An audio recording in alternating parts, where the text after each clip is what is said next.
Drawing up the bobbin thread. You can start sewing without drawing up the bobbin thread for models using this type of needle plate.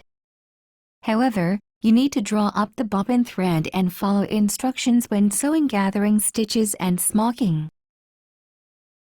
Press the lockout key. Raise the foot. Slide the hook cover release button to the right and remove the hook cover. Take out the bobbin. Place the bobbin in the bobbin holder with the thread running off counterclockwise.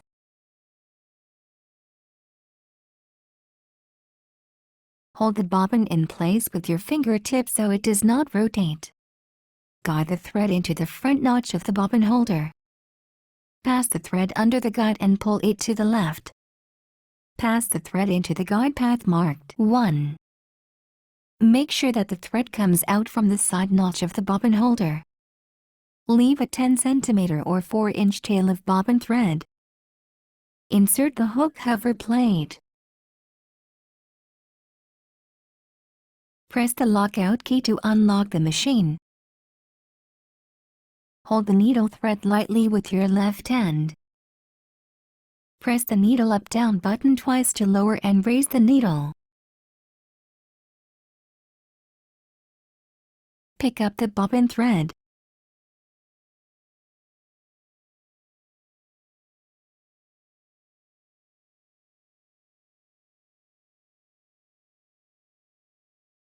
Pull both threads 10 cm or 4 inches under and behind the presser foot.